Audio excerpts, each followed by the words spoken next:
The Independent Commission for Infrastructure, or the ICI, is conducting its last hearing for this year.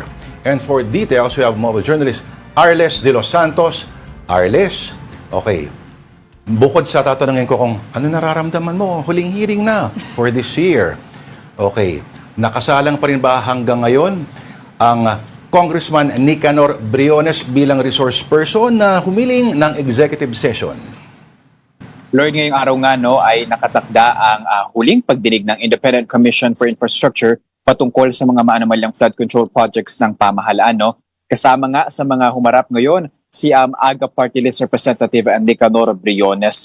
Ang mag-aalas 11 ng umaga nang matapos ang kanyang pagharap sa pagdinig dito sa komisyon, kaugnay yan sa pagkakadawit niya ayun na rin sa naging affidavit na mag-asawang Curly at Sara Diskaya. Nakasama naman siya sa mga nakakuha ng 10 to 25% kickback sa mga flood control projects ng pamahalaan, nang sa gayon ay hindi maiipit ang mga ito. Mariin niya naman na itinanggi ang kanyang naging alegasyon na ito, at ayon sa kanila, yun daw yung dahilan kung bakit voluntaryo itong humarap dito sa komisyon ngayong araw. Ngayon ay nakasalang na dito sa loob, Lord, itong Department of Budget and Management sa pamamagitan ni Acting Secretary Rolando Toledo. Uy, DBM ang nakasalang. DBM, pero Acting Secretary. ano ang in his capacity as representative of the department, or siya mismo ang may issue sa kanya? Meron lang ilang mga paglilinaw, Lord, sa mga nakuha nating information kanina. May mga paglilinaw ang ICI patungkol sa budget process, higit lalo doon sa insertion, kung saan ayon kay Commissioner Singson, nasa 271 billion pesos daw yung mga naging insertion sa 2025 budget, kung saan 10% lamang sa mga ito ang na-veto ng DBM ay kapag term down na flood control project, maraming proseso o maraming requirement ang kakailanganin, kaya daw parang pumatak sa O3 yung mga flood mitigation. Doon daw naglagay ng mga insertion dito, pero nagpapatuloy pa din ang kanilang diskusyon dito sa ICI. Pero Arles, si former DPWH Yusek Catalina Cabral today rin dapat, 'di ba, haharap sa ICI. Ano nangyari doon?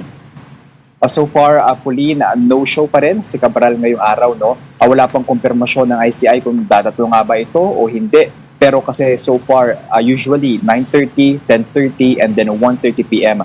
yung isinasagawang mga pagdinig dito. And ngayon, hindi pa rin natin siya nakikita dito. So, hindi pa natin sigurado kung no-show na ba talaga. But we can remember na ipinasapina na siya ng ICI para sa ilang mga impormasyon na nais makuha nito. Kaugnay pa rin doon sa mga flood control projects gaya ng budget insertion at maging yung mga allocables na ngayon ay pinag-uusapan. But ICI is still to determine kung ano nga ba yung mga mas specific pa na mga information na gusto nilang makuha mula rito kay Cabral. So Arles, kung siya ay hindi pa rin humarap, anong magagawa ng ICI? Alam ko walang contempt powers, 'di ba? So may mangyayari ba kay former Yusek Cabral?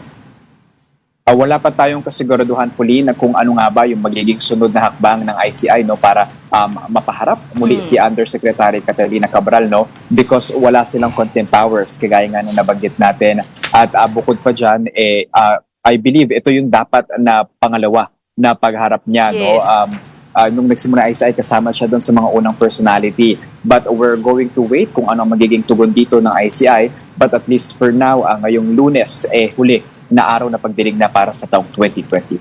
At huling araw din bilang commissioner ni Babe Singson, bukod sa may papansit kaya siya bilang Last parang day na, pa-farewell ganun. niya.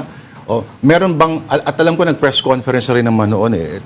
May panayam ba o may statement bang ibibigay itong si Commissioner Singson? At may papress con din ba dyan ang spokesperson ng ICI?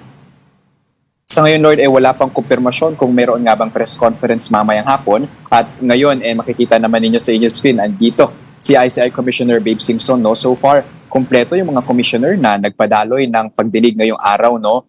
Ngayong din mismo, December 15, ang effectivity ng irrevocable resignation nito ni Singson. Wala pa rin napipisil, napapalit kay Singson, pero kailangan natin matandaan na sinabi nito ni Singson na kung meron daw papalit sa kanya, ang masasuggest niya talaga ay someone na merong karanasan sa prosecution, no, sa batas at pagpapanagot dito sa mga ganito ka-technical na trabaho at syempre issue na kinarap ngayon ng bansa. May mga kilala ko. Galing na marunong mag-prosecute. Abogado rin. Kaso nasa Netherlands. Nasa Hague. Hindi yata pwede yun, no? Oo. Di ba maganda sana may, at least kung huli for the year, parang may summing up. Di ba? Para may to put Yes. things in perspective kahit papano, Arles. Tama ka dyan, Lord. But we believe today, Monday, yung last hearing, pero parang hanggang 20 pa naman yung kanilang operation Yun dito naman sa pala. ICI. Uupuan nila yung iba pang mga dokumento na dumating dito at natanggap ng komisyon. Ayan yung ilang mga hiningi nila maaari sa PNP. Nasa more than 90 boxes na, no, yung kanila nakuha para doon yan sa 80 na mga suspected ghost flood control projects. Kung matatandaan ninyo, may 421 suspected flood control projects. Ninarrow down ito ng komisyon sa 80 na lamang. Ito yung mga proyekto na na-award doon sa top 15 contractors na nauna ng pinangalanan ni Pangulong Bongbong Marcos. At hindi natin sigurado pa kung magkakaroon pa ba o hindi na magkakaroon ng pahabol na case recommendation ng ICI ngayong taon. But at least they assured na magpapatuloy pa rin ang kanilang pagsilip sa lahat ng mga dokumento at mga reklamo para dito sa isinasagawang investigasyon. At lahat yan ay hindi pa rin yung malalaman.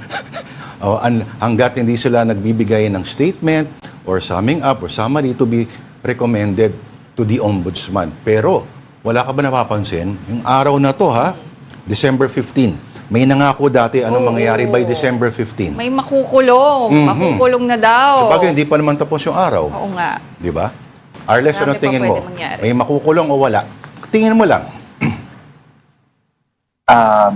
Alala mo, Lord, nagtatanong natin ano mauna, simbang gabi. O may makukulong pa, tignan natin kung bago magsimula yung simbang gabi, may hahabol pa. Ayan. But finally, Arles, sabi mo nga hanggang December 20 ang operations ng ICI for the year 2025. But when will they resume next year, 2026? Hihintayin pa natin ang impormasyon na yan, Paulina. At sa ngayon kasi nagpapatuloy pa ang kanilang pagdinig, but let's hope na makakuha tayo ng kasagutan ilang sandali lang. Ayan. Alright. Makakapahinga na rin ba ang ating mobile journal na nakatoka dyan sa ICI o hanggang 20 nandyan siya? Abangan po natin. Reporting live from the ICI headquarters in Taguig, Arles de los Santos. Thank you, Arles.